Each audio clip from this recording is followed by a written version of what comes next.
Half a day, everyone. My name is Staci Amburgey, and I'm a postdoc at the University of Washington. And I'm here to talk to you today about an evaluation of tools for increasing brown tree snake detection probabilities to enhance early detection and rapid response. I'd like to take a moment to thank my co-authors on this talk and also note that this is a collaboration between the Washington Cooperative Fish and Wildlife Research Unit and the USGS. I'd also like to start by acknowledging the people on whose lands I live here in Seattle and on whose lands I work in Guam. The University of Washington acknowledges the Coast Salish peoples of this land, the land which touches the shared waters of all tribes and bands within the Suquamish, Tulalip, and Muckleshoot nations. I also recognize that I'm on the lands of the Duwamish people, the first people of Seattle.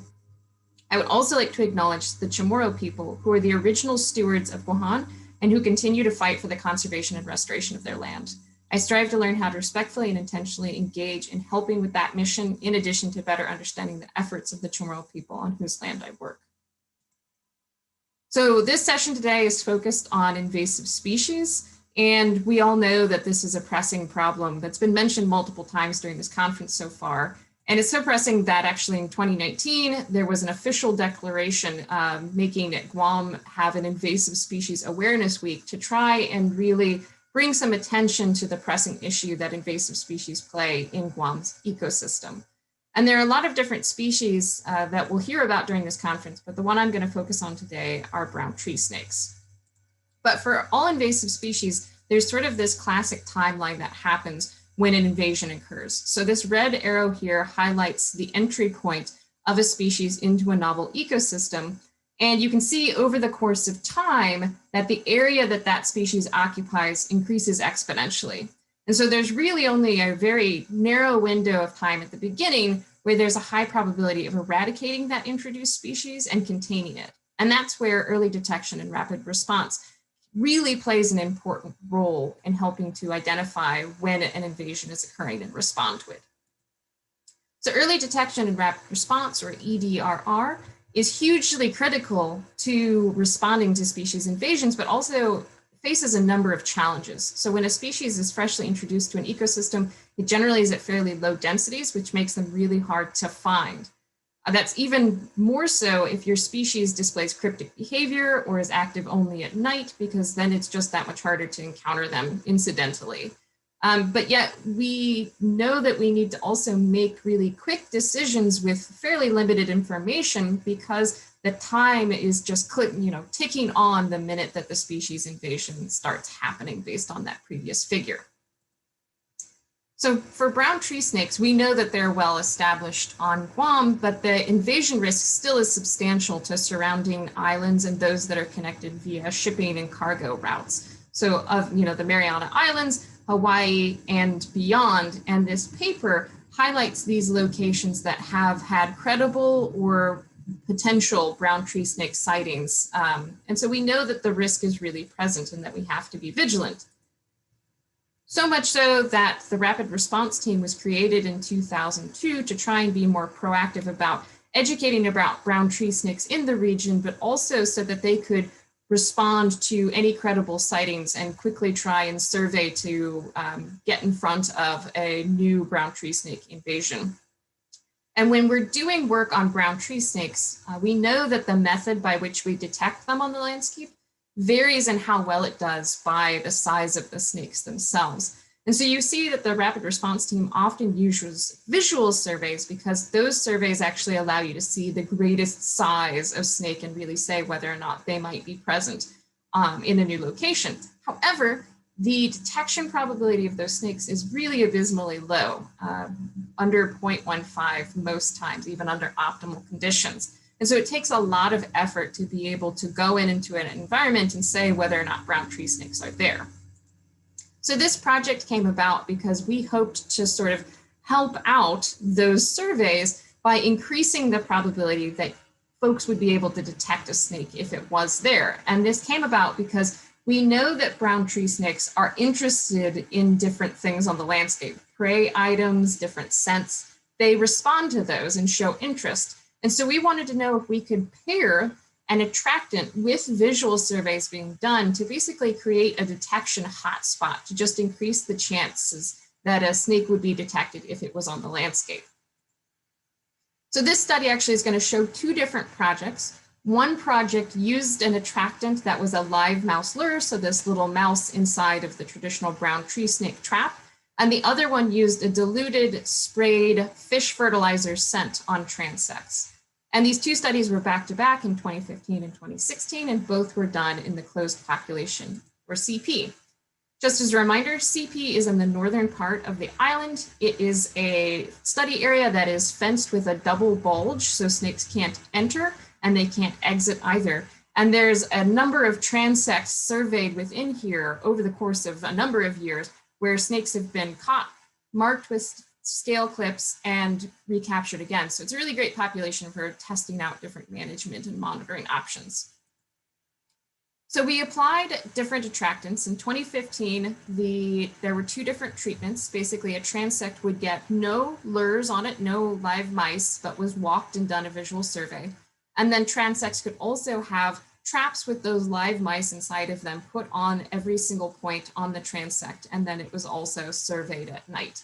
So in a given night, there were 11 to 13 transects, with about 4 to 5 of them having those live mice lures on them. And those were rotated over the course of the study period so that we could sample the entire space.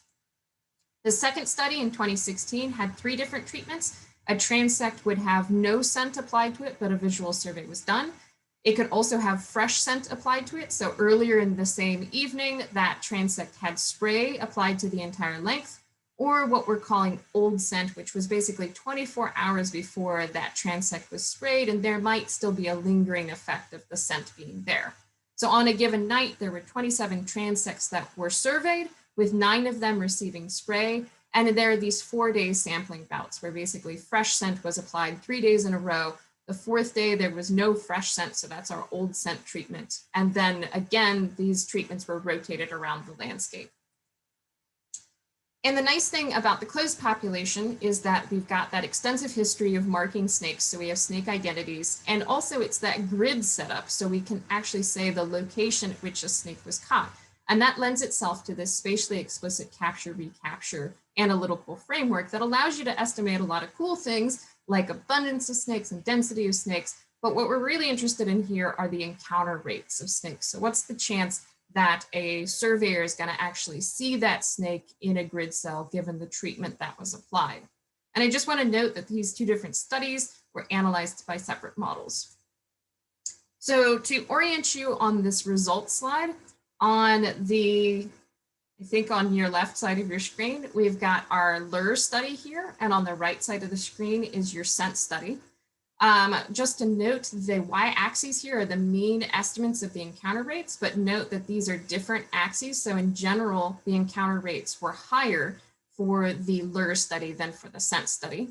On the x-axis here, we have our different treatments and the encounter rate that we estimated. And so with this Bayesian approach to the data analysis that we took, we can basically estimate the probability that encounter rates with lures were greater or not greater than those without a lure. And in this case, what we estimated is that 97% of the time, the encounter rates with a lure present were greater than those without lures. Similar with the scent study, we can estimate the same sort of thing. And what we actually found here is that encounter rates without scent were greater than those with fresh scent 99% of the time. And 50% of the time, these without scent transects had greater encounter rates than those with old scent. So it's a little interesting that we see that the application of scent actually results in a lower encounter rate. And I'll talk about that in a moment. We can take this a step further and do some prediction with it. So basically we can treat it like there's one snake in a study area that looks very similar to the closed population. We can say that every single grid cell within that study area gets a single treatment. So every single grid cell has no lure, every single grid cell has a lure. So basically the treatment that you use is uniform across the entire space. And that allows us to estimate the encounter probability at each grid cell and use that to say, what is the probability that you would detect this snake on a given night that you were surveying? And what that looks like is when we have no lures across the entire landscape, our detection probability goes from 0.67 up to 0.76 when there are lures at every single grid cell. With no scent or old scent, that goes from 0.4 and drops down to 0.28 when we apply scent to the landscape, which is interesting. So overall, what we were finding for the use of EDRR is that we have higher encounter probabilities when we're using lures, but actually lower encounter probabilities when we're using scent. And that's curious, but I've got some ideas as to why, and I'd love to hear everybody else's thoughts as well. So when we've got a live mouse, we are having both olfactory, so scent, and visual cues that are received by that snake. And that really keeps the snake on the trap for a long period of time, which increases the chances that the surveyor might find them. When there's a spray scent, there's no visual cue. And so maybe the snakes wander in, but they wander away. Or it could be that by spraying the entire transect, we're actually diluting the effect of the hot spot across space. But we don't fully understand what's going on in this case, which is really interesting. Also just want to note that the encounter probabilities were higher for the lure study than compared to the scent study. And that could be that the density of these populations were different in those 2 years, and also that we sampled in different seasons in those studies. So overall, the use of live mouse lures could be useful when paired with EDRR visual surveys and give us a tool when responding to a credible snake sighting. But I'm going to caution that we don't know how this method performs in prey-rich environments. And so in the case where brown tree snakes are invading a new population, prey is everywhere, and so it might not function the same way. So it definitely stands further investigation in the lab and with simulation studies. And related to simulation studies, I also want to note that the relevancy of this work is very clear for EDRR, but also is relevant to our current project where we're optimizing monitoring methods for brown tree snakes on Guam. So we're hoping to understand the gains and the costs that using attractants at traps can give us, and that allows us to better understand effective and efficient monitoring for brown tree snakes. So I'd like to end by saying thank you so much to the USGS and USDA biologists who conducted this work, and the University of Washington for their support on this project. I'd also like to thank the Office of Insular Affairs and the USGS for funding this project, and the Department of Defense for funding my time to work on doing the analysis and getting this all together. So with that, I'd like to say thank you so much, and I'll take any questions.